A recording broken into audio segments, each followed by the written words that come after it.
वनखंडेश्वर आश्रम के जीर्णोद्धार का संकल्प नेशनल अवार्ड विजेता धर्मवीर राही का भव्य अभिनंदन। सामाजिक क्षेत्र में देश का प्रतिष्ठित नेशनल एक्सीलेंस अवार्ड 2026 जीतकर लौटे संवेदना फाउंडेशन के राष्ट्रीय अध्यक्ष इंजीनियर धर्मवीर सिंह राही का बीनेपुर स्थित आस्था के केंद्र वनखंडेश्वर आश्रम 12 द्वारी पर भव्य स्वागत सम्मान किया गया। इस दौरान आयोजित खुली बैठक में मंदिर के कायाकल्प हेतु एक विशेष ट्रस्ट का गठन किया गया, जिसमें राही को महत्वपूर्ण जिम्मेदारी सौंपी गई। बुजुर्गों का आशीर्वाद दुनिया का सबसे बड़ा पुरस्कार, सम्मान से अभिभूत इंजीनियर धर्मवीर राही ने पत्रकारों से वार्ता करते हुए कहा कि आज वे स्वयं को गौरवान्वित महसूस कर रहे हैं। उन्होंने कहा, इंदौर में मिला नेशनल अवार्ड और यहाँ बुजुर्गों से मिला आशीर्वाद, दोनों ही उन वंचितों और उपेक्षितों को समर्पित है। उनके लिए हम निरंतर संघर्ष कर रहे हैं। दोनों ही उन वंचितों और उपेक्षितों को समर्पित है जिनके लिए हम निरंतर संघर्ष कर रहे हैं। पीड़ाओं का सामना करना ही हमारी शक्ति और गरीबों की सेवा ही हमारी असली अमीरी है। उन्होंने मंदिर की बदहाल स्थिति और रास्ते की समस्या पर चिंता जताते हुए शासन प्रशासन और जनप्रतिनिधियों से इसके जीर्णोद्धार की मांग की। ट्रस्ट का गठन और नई जिम्मेदारी आश्रम परिसर में आयोजित खुली बैठक के दौरान सर्वसम्मति से एक ट्रस्ट का गठन किया गया। इस ट्रस्ट का मुख्य उद्देश्य वनखंडेश्वर आश्रम का पुनरुद्धार और विकास करना है। मंदिर कमेटी के अध्यक्ष राजेंद्र प्रसाद मिश्रा, रामकिशन मिश्रा, आदित्य और राकेश सहित समस्त पदाधिकारियों ने धर्मवीर राही को इस ट्रस्ट में अहम जिम्मेदारी सौंपते हुए उनका नागरिक अभिनंदन किया। राही ने संकल्प लिया कि जिस प्रकार संवेदना फाउंडेशन ने मार्केंडे ऋषि और चौवन ऋषि आश्रम के जीर्णोद्धार के लिए अलग जगह थी, वैसे ही अब गांव-गांव जाकर लोगों को इस पावन धाम से जोड़ा जाएगा।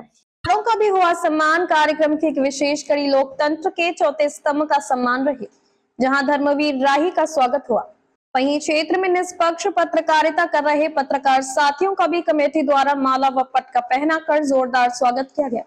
समाज सेवियों ने कहा कि कलमकारों के सहयोग के बिना सामाजिक सुधार की कल्पना अधूरी है। प्रमुख उपस्थिति इस अवसर पर राजेंद्र प्रसाद मिश्रा, रामकिशन मिश्रा, आदित्य, राकेश भाई साहब और मंदिर समिति से जुड़े तमाम गणमान्य नागरिक एवं ग्रामीण मौजूद रहे। सभी ने एक स्वर में मंदिर के स्वर्णिम भविष्य और धर्मवीर राही के उज्जवल कार्यकाल की कामना की। इस मौके पर राजेंद्र प्रसाद मिश्रा, आदित्य कुमार मिश्रा, डॉक्टर रामकृष्ण मिश्रा, राकेश मिश्रा, भगवान दास कठेरिया, देवव्रत शाक्य, पूरन सिंह, बंटी मिश्रा, डॉक्टर मुनेश कश्यप, विमल किशोर एवं भोले मिश्रा, टिंकू कठेरिया, बबलू, विनीत आदि उपस्थित रहे। राय जी, आज क्या कार्यक्रम था इस मंदिर पर और आपका जो एमपी में स्वागत सम्मान हुआ, उसके बाद आपका आज वनखंडेश्वर मंदिर पर भी स्वागत सम्मान हुआ, उसके बाद आपको एक अहम जिम्मेदारी भी दी गई। क्या है पूरा कार्यक्रम, जरा हमारे लोगों को बताइए। देखिए, सही बात यह है कि ये वनखंडेश्वर जो 12 द्वारी जो मंदिर है वो हमारे क्षेत्र का नहीं बल्कि पूरे जनपद का आस्था का केंद्र बिंदु है। और यहाँ तक इस सफर में हमारे ऊपर निश्चित रूप से भोले बाबा की विशेष अनुकंपा रही है।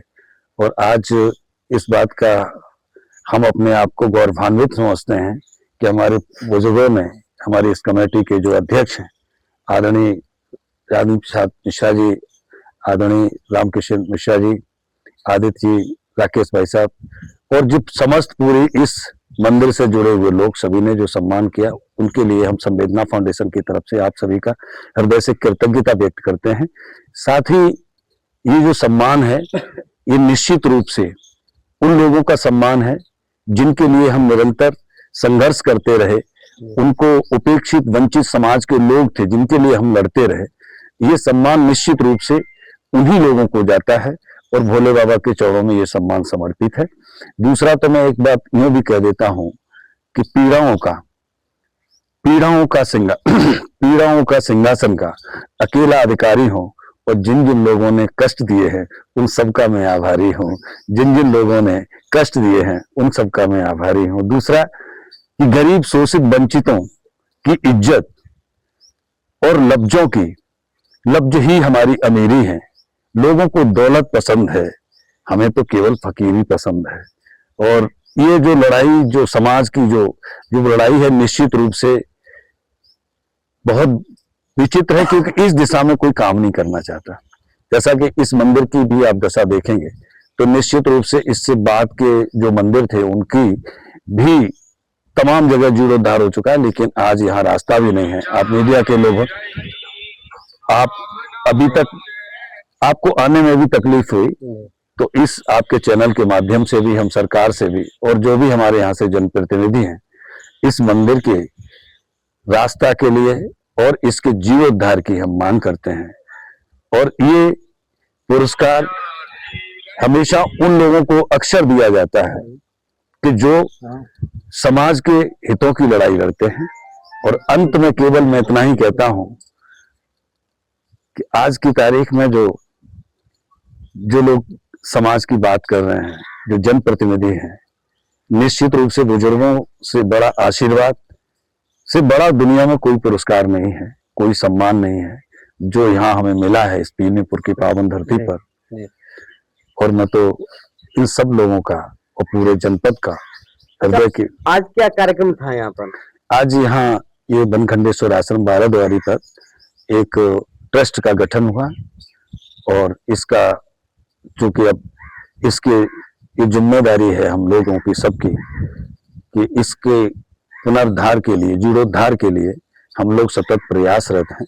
उसके लिए हम लोगों ने आज यहाँ एक ट्रस्ट का गठन किया है, जिसमें ये जो कमेटी के पदाधिकारी खड़े हैं सभी लोग ट्रस्टी बने हैं आज। और इसी उपलक्ष्य में आज हमें भी इसमें एक जिम्मेदारी दी गई है और इस पुरस्कार के स्वरूप हमें सम्मानित किया गया है। तो निश्चित रूप से बड़ी बात है और ये भोले बाबा की धरती है और यहाँ बहुत लोगों की आस्था है। इसलिए मैं आप सब लोगों से भी चाहूंगा कि इस मंदिर पर आप लोग की कलम भी गति से चले, ताकि हम लोगों की आस्था का केंद्र बिंदु, जैसे महर्षि मार्कंडेय ऋषि का जीर्णोद्धार हो चुका है, क्योंकि इसके लिए भी संवेदना फाउंडेशन ने वहां 51 कुंडी यज्ञ किया था। इसके बाद हम लोगों ने महर्षि चमन ऋषि पे भी किया है। और यहाँ के लिए अब हमारा संकल्प है पूरी तरह गांव-गांव जाकर इस मंदिर के लिए हम लोगों को जोड़ेंगे। अब उद्देश्य केवल इतना ही है कि यहाँ पे एक अच्छा सा मंदिर और यहाँ पर लोगों की जो आस्था, लोग आने जाने में बहुत लोगों को तकलीफ होती है, उसको निजात मिले। इन्हीं शब्दों के साथ आप लोगों का बहुत बहुत धन्यवाद।